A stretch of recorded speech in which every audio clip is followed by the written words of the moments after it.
नमस्कार। ज्योतिषीय श्रृंखला की इस कड़ी में आपका हार्दिक स्वागत है। आइए अब एक नए विषय की ओर चलते हैं और हम कुंडली के द्वारा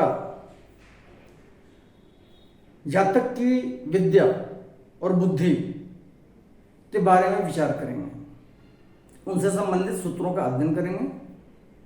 ग्रहों की वो कौन सी स्थितियां होती हैं जो जातक की विद्या और बुद्धि को प्रभावित करती हैं, उनको इफेक्ट करती हैं। कुंडली में चतुर्थ स्थान से विद्या का विचार किया जाता है और पंचम भाव से बुद्धि का। विद्या और बुद्धि में घनिष्ठ संबंध होता है। मान ले जैसे किसी व्यक्ति के पास प्रॉपर विद्या ग्रहण किया हुआ है, वो खूब सर्टिफिकेट लिए हुए हैं और खूब अध्ययन किया है, लेकिन प्रॉपर विवेक का उपयोग वो नहीं कर सकता है कि हमको विद्या का उपयोग कहाँ पे करना है। इसकी बुद्धि उसके पास नहीं है, सम्यक विवेक नहीं है उसके पास, तो उस विद्या का कोई औचित्य नहीं है। उसी प्रकार यदि पर्याप्त बुद्धि है उसके पास लेकिन विद्या नहीं है, विषयों की जानकारी नहीं है, तो उस बुद्धि का कोई मतलब नहीं है। इसलिए विद्या और बुद्धि में अन्योन्याश्रय संबंध है। विद्या का सही उपयोग होने के लिए बुद्धि का होना आवश्यक है। दसम भाव से विद्या जनित यश का विचार होता है। कुंडली में दसम भाव से विद्या के द्वारा जो हम यश प्राप्त करते हैं या विद्या अध्ययन का जो रिजल्ट है वो हमको मिलेगा या नहीं मिलेगा, वो हमको दसम भाव बतलाएगा। उसके द्वारा हम उसके जनित यश का विचार करेंगे। इस हेतु विद्याभ्यास और विश्वविद्यालय परीक्षाओं में उत्तीर्ण होने अथवा न होने का विचार दसम भाव से और बुद्धिमत्ता इत्यादि का विचार पंचम भाव से किया जाता है। विद्या कई प्रकार की होती है, जैसे साहित्य जिसको लिटरेचर कहा जाता है, व्याकरण आधुनिक भाषा में ग्रामर कहते हैं इसको, गणित मैथमेटिक्स जिसको बोलते हैं, कानून लॉ की विद्या, ज्योतिष शास्त्र एस्ट्रोलॉजी, अध्यात्म विद्या स्पिरिचुअल साइंस,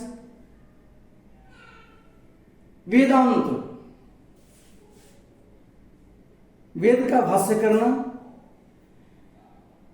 वेदों का सही एक्सप्लेनेशन करना।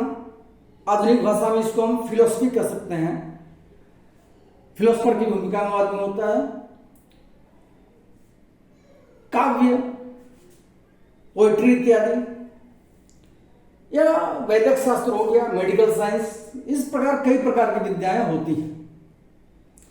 अब सूर्य और बृहस्पति से, कुंडली में सूर्य और बृहस्पति से वेदांत अर्थात फिलोसफी दर्शन शास्त्र जिसको बोलते हैं, चंद्रमा और बुध से वैद्यक मेडिकल साइंस की, शुक्र से गान विद्या म्यूजिक की दुनिया में म्यूजिक की जानकारी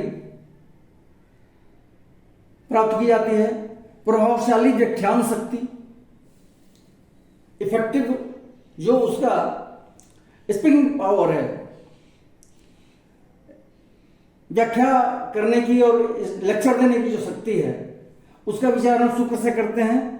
बुध के द्वारा भी वाचा शक्ति का विचार होता है जातक का, एवं साहित्य का विचार किया जाता है शुक्र से, लिटरेचर का। मंगल से न्याय शास्त्र का, लॉ का एवं गणित का विचार किया जाता है, तथा राहु और शनि से अन्य देशीय विद्या का विचार होता है। दूसरे देश की भाषाओं का विचार शनि से और राहु से किया जाता है। मुख्यतः शनि से अंग्रेजी भाषा का विचार किया जाता है, क्योंकि अंग्रेजी पूरे वर्ल्ड वाइड इसकी मान्यता है और सभी देशों में प्रायः मीडिएटर का काम ये भाषा करती है। कुंडली में बुध और शुक्र की स्थिति से विद्वता और पांडित्य का विचार किया जाता है। जातक के ऊहापोह की स्थिति सस्पेंस की स्थिति जो जातक में बनती है उसका विचार बुध और शुक्र के द्वारा किया जाता है, उनकी स्थिति के द्वारा होता है। हम कल्पना शक्ति का विचार, इमेजिनरी पावर जो होता है, इमेजिनेशन का पावर जो होता है जातक में, उसका विचार हम बुध और शुक्र की स्थिति से करते हैं। और बृहस्पति से जातक की विद्या के विकास का विचार किया जाता है। बृहस्पति की स्थिति बतलाती है कि जातक की विद्या का विकास कहां तक संभव है।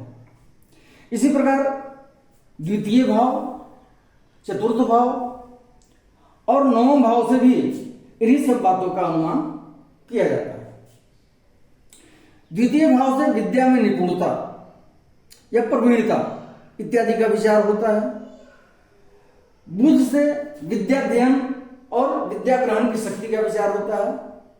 बुध की जैसी स्थिति होगी उसके हिसाब से हम ये पता करेंगे, ये जानकारी प्राप्त करेंगे कि जातक का विद्याध्ययन में मन लगेगा या नहीं लगेगा, या उसके विद्या ग्रहण की शक्ति, एडॉप्शन की शक्ति क्या है उसकी, वो पढ़ेगा तो उसको ग्रहण कितना कर सकेगा, उसको कितना समझ सकेगा, इसका विचार हम बुध के द्वारा करते हैं।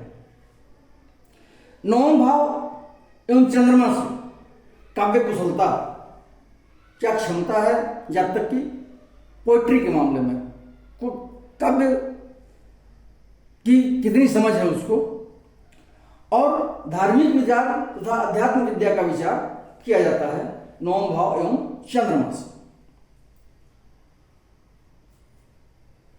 शनि नवम भाव एवं द्वादश भाव से ज्ञान का विचार होता है। शनि के द्वारा, नवम भाव के द्वारा और द्वादश भाव के द्वारा, मुख्यतः द्वादश भाव के द्वारा अतीन्द्रिय ज्ञान पर ज्यादा जोर देता है। यह सिक्स्थ सेंस जातक का ज्यादा काम करता है। जो द्वादश भाव की स्थिति होगी उसके हिसाब से हम जातक के अतीन्द्रिय ज्ञान का अनुमान करेंगे। शनि से अंग्रेजी तथा अन्य विदेशी भाषा का विचार किया जाता है। अगला सूत्र है कि बृहस्पति से द्वितीय स्थान, तृतीय स्थान, चतुर्थ स्थान और नवम स्थान का यदि बुध से संबंध हो तो विद्या की उत्कृष्टता होती है जातक की। क्या कहा जा रहा है कि बृहस्पति कुंडली में जहां भी बैठा हो उससे दूसरा भाव से, तीसरे स्थान से, चतुर्थ स्थान से और नवम स्थान से यदि बुध का किसी भी प्रकार का संबंध बन रहा हो तो वैसे जातक के विद्या की उत्कृष्टता होती है। विद्या एवं बुद्धि से संबंधित कुछ अन्य ज्योतिषीय सूत्रों के साथ हम पुनः अगले वीडियो में उपस्थित होंगे। नमस्कार।